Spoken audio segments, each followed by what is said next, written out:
Hello प्यारे बच्चों, कैसे हो आप सब लोग। उम्मीद करता हूँ आप सभी अच्छे होंगे। आज की इस वर्कशीट में बच्चों हम बात करने वाले हैं कक्षा 8 की गणित विषय की वर्कशीट नंबर 9 की, जो 16 अगस्त की वर्कशीट है। तो बच्चों इसमें क्या है, एक चर वाले रैखिक समीकरण के बारे में हम बात करेंगे। कथन दिए होंगे उनको सोल्व करने की कोशिश करेंगे, ठीक है। तो यहाँ दिया गया है महिमा और श्वेता के बीच की बातचीत दी गई है।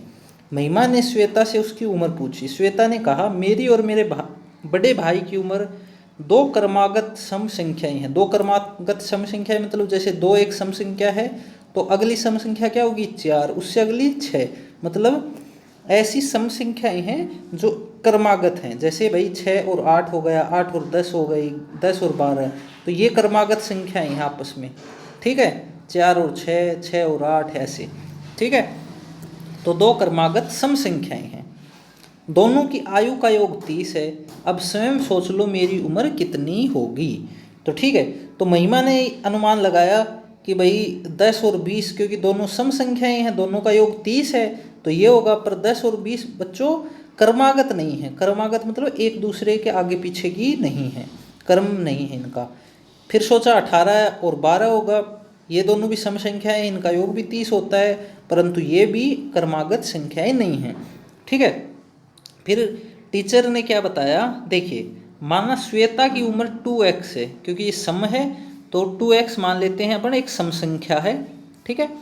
फिर उसके बड़े भाई की उम्र क्या होगी, तो 2x में अपन 2 जोड़ देंगे तो उससे नेक्स्ट सम संख्या आएगी, तो 2x + 2 इसके भाई की उम्र है। अब बताया गया है कि इन दोनों की जो उम्र है वो कितनी है, 30 वर्ष है। तो 2x कितने, श्वेता की, 2x + 2 किसकी, उसके बड़े भाई की। तो टोटल आयु कितनी होगी, 30 वर्ष। तो अब अपन जोड़ देते हैं, 2x को 2x से जोड़ेंगे, 4x + 2 = 30। ये दो इधर जाएगा तो कितना हो जाएगा, माइनस का, तो 30 में से -2 गए तो 28 वर्ष। तो अब क्या गया, 4x = 28, और x जो 4 है इधर गुणा में है तो नीचे जाएगा तो क्या हो जाएगा बच्चों, भाग में, तो ये नीचे चला गया 28/4, तो x = 7 आ गया। तो x = 7 आ गया। तो हमने क्या मानी थी, श्वेता की उम्र 2x, तो x की जगह 7 रखेंगे तो 2 × 7 = 14। तो x की मतलब x की वैल्यू कितनी आ गई, 7, और 2x की वैल्यू आ गई 14। तो श्वेता की उम्र कितनी हो गई, 14 वर्ष, और उसके बड़े भाई की उम्र 14 से 2 वर्ष ज़्यादा, तो 16। तो 14 और 16 क्या है, क्रमागत सम संख्याएं हैं, तो इस प्रकार इसका उत्तर आ जाएगा, ठीक है बच्चों। नेक्स्ट जो अपने पास दिया गया है, प्रवीण के पास गुल्लक में 180 रुपये हैं। उसने दक्ष से कहा कि उस गुल्लक में सिर्फ 2 रुपये और 5 रुपये के सिक्के हैं, और 2 रुपये के सिक्कों की संख्या 5 रुपये के सिक्कों की संख्या से दुगनी है। यानी 5 रुपये के जितने सिक्के हैं उससे दुगनी संख्या में 2 रुपये के सिक्के हैं, और टोटल रुपये कितने हैं, 180। तो बताना कि 2 और 5 रुपये के कितने सिक्के हैं। तो देखिए, मान लेते हैं गुल्लक में 5 रुपये के सिक्कों की संख्या s है, तो 2 रुपये के सिक्कों की संख्या कितनी होगी, दुगनी होगी, तो दुगनी मतलब 2s हो जाएगी। अब प्रश्न में क्या दिया गया है, इन टोटल को कितना है, इनका टोटल 180, यानी कि 5 रुपये के सिक्के कितने हैं, s, और 2 रुपये के सिक्के कितने हैं, 2s। तो अब निकालेंगे कैसे, 5s यानी कि 5 रुपये के सिक्के, यानी कि अगर देखो ऐसे है, 5 रुपये के 10 सिक्के हैं तो 10 से गुणा करते हैं तो कितने, 50 बन जाते हैं। अब यहाँ 10 की जगह अपने पास कितने सिक्के, s सिक्के हैं, तो अपन करेंगे 5s, और 2 रुपये के कितने सिक्के, 2s, तो 2 × 2s = 180 कुल हैं। तो अब इनको गुणा करेंगे तो 2s को 2 से करेंगे 4s, और 5s ये, तो कितने हो गए, 9s हो गए। 5s और 4s 9s = 180। अब 9 इधर गुणा में है तो उधर जाएगा भाग में, 180/9, तो s बराबर कितना आ गया, 20। यानी 5 रुपये के सिक्के कितने हैं, 20। और अब 2 रुपये के सिक्के निकालेंगे तो 2s यानी कि s के दुगने, तो 20 दूनी 40, तो 2 रुपये के सिक्के 40 हो जाएंगे, और 5 रुपये के 20 सिक्के हो जाएंगे, ठीक है बच्चों। ये करना था, इसमें कुछ ज़्यादा वो नहीं है, जो कथन दिया गया है उसको लिखना है और सोल्व करना है। आगे एक प्रश्न दिया गया है, प्रश्न नंबर 2 दिया गया है सोल्व करने के लिए। देखें, यह है वीणा ने एक वस्तुनिष्ठ परीक्षा दी जिसमें कुल 50 प्रश्न थे। सही जवाब देने पर 4 अंक मिले, गलत जवाब देने पर 1 अंक कटा। वीणा ने सभी प्रश्नों का जवाब दिया, ठीक है, यानी 50 के 50 प्रश्न उसने सोल्व किए और उसके कुल 80 अंक आए। तो उसने कुल कितने प्रश्नों का जवाब सही दिया और कितनों का गलत जवाब दिया। मान लेते हैं उसने जे प्रश्नों का सही जवाब दिया, ठीक है, तो 50 उसने टोटल प्रश्न कितने थे, 50 थे। तो जब जे सही दिया तो गलत कितने, 50 में से जे घटा देंगे, ठीक है, तो ये गलत जवाब हो गए, ठीक है। अब देखिए सही देने पे कितने अंक मिलते हैं, 4।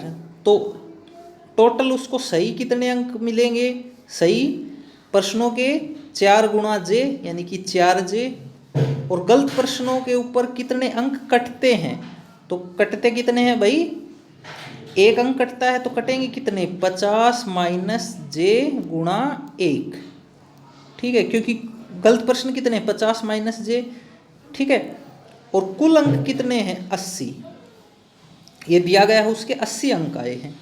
तो अब देख लेते हैं, अब अपना समीकरण क्या बन जाएगा, 4 जे ये सही है, उसमें से कट कितने गए, 50 माइनस जे बराबर 80। अब इसको सोल्व करेंगे तो क्या आ जाएगा, 1 को अंदर गुणा करेंगे तो ऐसे कैसे, 4 जे प्लस 50 माइनस जे बराबर 80, ठीक है, ये 50 इधर जाएगा तो माइनस का 50 हो जाएगा, 80 माइनस 50 क्या आ जाएगा, 30, और इधर 4 जे में से 1 जे गया तो 3 जे, और अब ये 3 जे सॉरी 3 जो गुणा में इधर भाग में चला जाएगा, ठीक है, ये काट देंगे तो 3 और 10, तो 30 को हम 3 से काटेंगे तो 10 आ जाएगा, यानी कि जे जो है वो कितना आ गया, 10, यानी कि उसके 10 प्रश्न सही थे, ठीक है, क्योंकि अपन ने माना है सही प्रश्नों की संख्या जे है और जे बराबर आया अपना 10, तो गलत प्रश्नों की संख्या कितनी हो गई, 50 माइनस जे यानी 40। अगर अब हम इसको प्रूफ करना चाहें तो कैसे करेंगे, एक सही अंक के मिलते हैं 4 नंबर, ठीक है, तो 10 सही प्रश्नों के कितने नंबर मिलेंगे, 40, ठीक है, 10 सही प्रश्नों के कितने मिलेंगे, 40, और उसके गलत जवाब कितने हैं, 40, ठीक है, तो ये कितना हो गया, 40 हो गया अपने पास।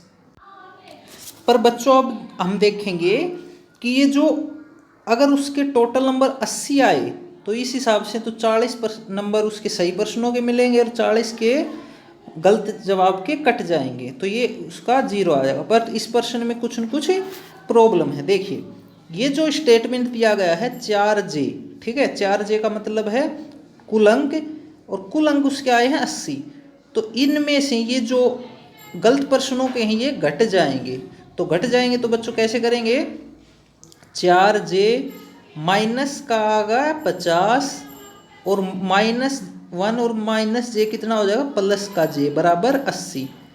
अब ये प्लस का हो जाएगा, इस साइड आएगा तो -50, इस साइड आएगा प्लस का 50, तो 80 और 50 130, और ये 4 जे और 1 जे कितना हो जाएगा, 5 जे, ठीक है। अब 5 इधर जाएगा भाग में, ठीक है, तो अब इसको सोल्व करेंगे तो 5 दूनी 10 बचे 3 0 5 30, यानी कितना आ गया 26, यानी जे बराबर 26, ठीक है, तो ये काट देंगे, जे बराबर कितना आ गया 26, यानी सही जो क्वेश्चन थे वो कितने हैं 26, और अब गलत प्रश्न कितने हो जाएंगे 50 माइनस 26, यानी 24 प्रश्न गलत हो जाएंगे, ठीक है।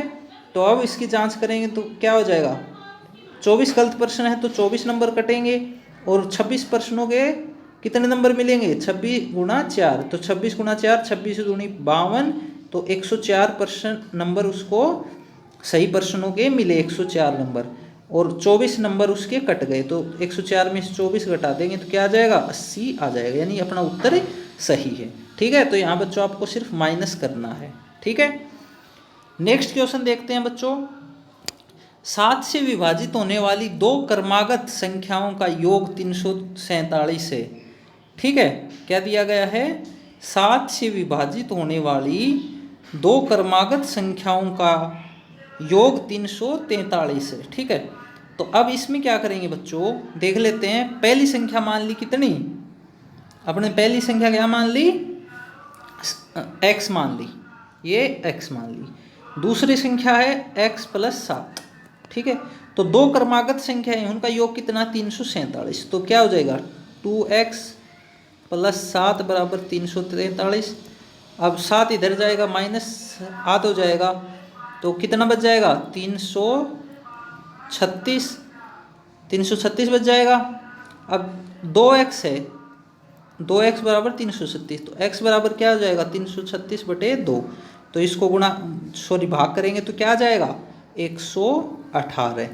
x बराबर क्या आ जाएगा बच्चों 118 अपना आ गया। 118 नहीं 168 आएगा, क्योंकि ये 336 है, 168, ठीक है। x बराबर आ गया 138। तो अगली क्रमागत संख्या क्या होगी 168 में अपने 7 जोड़ देंगे, तो 7 जोड़ेंगे तो कितना आ जाएगा 175। तो दो संख्याएं कितनी कौन कौन सी हो गई 168 और 175, ठीक है। ये हो गई दो क्रमागत संख्याएं। तो बच्चों ये थे आपकी आज की वर्कशीट। इसमें आपको अभ्यास करना है, जहाँ समझ नहीं आया आपको रोक के देखना है। इसमें जो एक करेक्शन था वो मैंने आपको बता दिया, इसी प्रकार से पूरी वर्कशीट आपको सोल्व करनी है। मिलेंगे अगली वर्कशीट में, तब तक बच्चों खुश रहिए और मुस्कुराते रहिए।